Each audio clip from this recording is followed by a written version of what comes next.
Question number 2 देखेंगे, प्रश्न वाली 12.3 का, ठीक है ना।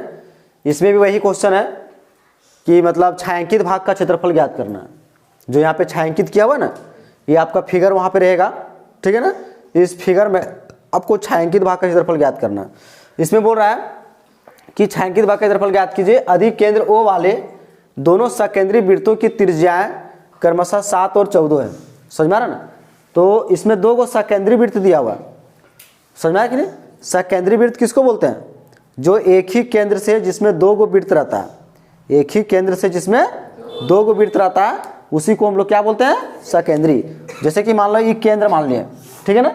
इस केंद्र से हम क्या करेंगे, यहाँ पे परकाल रख के गोल करेंगे, एगो वृत्त बन गया, ये नहीं समझ में आ रहा। अब यही केंद्र से फिर हम क्या करेंगे, एक और वृत्त बनाएंगे, यही केंद्र से एक और वृत्त बनाएंगे।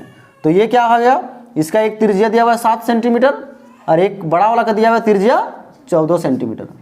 समझ में आया कि नहीं। यानी ये जो देख रहे हैं, ये यहाँ से यहाँ तक का त्रिज्या दिया हुआ है 7, छोटा वाला वृत्त का त्रिज्या कितना दिया हुआ है 7, और ये बड़ा वाला वृत्त जो बना है, ये बड़ा वाला वृत्त का त्रिज्या दिया हुआ है 14। कितना दिया हुआ है? 14। तो ये छायांकित भाग का क्षेत्रफल ज्ञात करना है, ठीक है ना। और इसका एगो यहाँ पे AOC ये कोण दिया हुआ है 40 डिग्री। समझ में आ रहा ना। यहाँ पे लिख दिया कि AOC इक्वल टू दिया हुआ कितना 40। तो आप जो देख रहे हैं ये फिगर, समझ में कि नहीं, ये बना है त्रिज्या खंड। ये क्या बना है? त्रिज्या खंड। जैसे आप लोग पहले पढ़ाए हम, ठीक है ना, कि मान लिया जाए ये वृत्त है और ये वृत्त का ये केंद्र से ये त्रिज्या और ये, तो इसको जो ये भाग जो कहलाता है वो कहलाता है त्रिज्या खंड। ये भाग क्या कहलाता है? त्रिज्या खंड कहलाता है, ठीक है ना। तो यहाँ पे 2 को त्रिज्या खंड बना है, एगो छोटा वृत्त वाला बना है, ये ला त्रिज्या खंड, और एगो बड़ा वृत्त वाला बना है। ये जो बड़ा वृत्त है, तो ये जो बड़ा तक जो बना है, तो ये बड़ा त्रिज्या खंड बना है। तो ऐसा करते हैं कि ये बड़ा त्रिज्या खंड में हम छोटा त्रिज्या खंड घटा देते हैं, नहीं समझ में आ रहा। ये बड़ा त्रिज्या खंड वाला में हम छोटा इतना घटा देंगे तो ये ला बचेगा ना मेरा, यही वाला निकालने बोला है। और इसमें लिखेंगे बड़े त्रिज्या खंड का क्षेत्रफल माइनस छोटे त्रिज्या खंड का क्षेत्रफल। समझ में आया। तो ये छायांकित भाग का क्षेत्रफल निकल जाएगा आपका। क्वेश्चन क्लियर, समझ में आया। अब आते हैं, सबसे पहले हम लोग लिखेंगे, दिया है क्या दिया है, क्वेश्चन नंबर हल। इसमें दिया हुआ है कि छोटे वृत्त की त्रिज्या, छोटे वृत्त की त्रिज्या, इसको हम छोटा r मान लेते हैं, इक्वल टू 7 सेंटीमीटर। छोटा वृत्त की त्रिज्या 7 दिया हुआ, और बड़े वृत्त की त्रिज्या, बड़े वृत्त की त्रिज्या इसको हम मान लेते हैं बड़ा r। क्या मान लेते हैं? बड़ा r। ये दिया हुआ 14 सेंटीमीटर। और दिया हुआ है AOC 40 दिया हुआ है, 40 डिग्री। तो हम आते हैं, डायरेक्ट लिखते हैं, बहुत इजी क्वेश्चन है। छायांकित भाग का क्षेत्रफल बराबर बड़े त्रिज्या खंड का क्षेत्रफल, बड़े वृत्त की त्रिज्या खंड का क्षेत्रफल, बड़े वृत्त की त्रिज्या खंड का क्षेत्रफल माइनस छोटे वृत्त की त्रिज्या खंड का क्षेत्रफल। समझ में आ रहा ना। बड़े वृत्त की त्रिज्या खंड का क्षेत्रफल माइनस छोटे वृत्त की त्रिज्या खंड का क्षेत्रफल। तो त्रिज्या खंड का फॉर्मूला आपको हम 12.2 में ही बताए हैं कि त्रिज्या खंड का क्षेत्रफल होता है θ/360 पाई बड़ा r स्क्वायर। हम बड़ा वृत्त के लिए बड़ा r लिखेंगे, माइनस छोटा वृत्त के लिए लिखेंगे θ/360 पाई छोटा r स्क्वायर। दोनों मेरा त्रिज्या खंड है, सिर्फ अंतर क्या है? त्रिज्या का।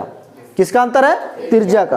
तो बड़ा वृत्त के लिए हम लोग ये बड़ा त्रिज्या बैठाएंगे और छोटा वृत्त के लिए हम लोग क्या बैठाएंगे? छोटा। दोनों मेरा त्रिज्या खंड है, तो त्रिज्या खंड का फॉर्मूला ये होता है, ठीक है ना, θ/360 पाई r स्क्वायर। तो इसमें हम लोग बैठा दिए। अब क्या करेंगे, इसमें देखो ये θ/360 पाई और इसमें भी θ/360 पाई, दोनों क्या है? दोनों मिल रहा है मेरा। तो इसको हम कॉमन ले लेते हैं, क्या ले लेते हैं, कॉमन। अगर जी आप कॉमन नहीं लेंगे तो क्या कीजिए, इसमें भी वैल्यू आपको बैठाना पड़ेगा और इसमें भी आपको वैल्यू बैठाना पड़ेगा। थीटा का यहाँ 40 बैठाना पड़ेगा, यहाँ भी बैठाना पड़ेगा, यहाँ बैठाना पड़ेगा, नहीं समझ में आ रहा। पाई के मान इसमें भी बैठाना पड़ेगा, इसमें भी बैठाना पड़ेगा। तो हम मतलब इसको हम सिंपल करने के लिए हम क्या करते हैं, जो चीज़ मिलता है उसको हम कॉमन ले लेते हैं, ठीक है ना। तो इसमें हम कॉमन ले रहे हैं थीटा बटे 360, पाई को हम कॉमन ले लिए, तो यहाँ पे मेरा क्या बचा, बड़ा आर स्क्वायर, और यहाँ पे क्या बचा, छोटा आर स्क्वायर। अब मेरा क्वेश्चन सॉल्व हो गया, ठीक है ना। अब इसमें सिर्फ वैल्यू बैठा दीजिए, आपका आंसर आ जाएगा। क्या वैल्यू बैठाना, थीटा के जगह आपको क्या लिखना है, 40। क्या लिखना है, 40 बटे 360, पाई के मान 22 बटे 7, ठीक है। और बड़ा आर के जगह क्या लिखेंगे, 14 का स्क्वायर माइनस 7 का स्क्वायर। समझ में आया। अब क्या करेंगे हम लोग, यहाँ काट सकते हैं इसको, 0 0 कैंसिल हो गया, 4 एकम 4, 4 9 36। समझ में आया। अब ये 22 एकम 22 हो गया बटे 9 7 63,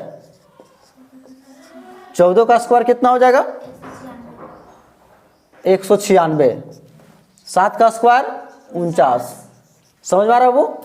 अब क्या करेंगे, ये दोनों को घटाएंगे, 22 बटे 63 घटा दो इसको, 6 में से 9 नहीं घटेगा, इससे पैसा लेंगे 16, 16 में से 9 घटाएंगे 7, यहाँ बच गया कितना 5, 8, 8 में से 4 घटाएंगे 4, 147। समझ में आ रहा है यहाँ पे।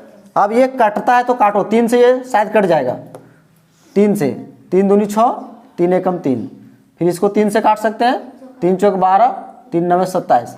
समझ में आया। फिर ये 7 से कटेगा, 7 या की 7 7 49। समझ में आया। अब इसको हम गुना कर देंगे, 22 को 7 से गुना करेंगे, 22 7 154 बटे 3, यही आपका आंसर हुआ, सेंटीमीटर स्क्वायर।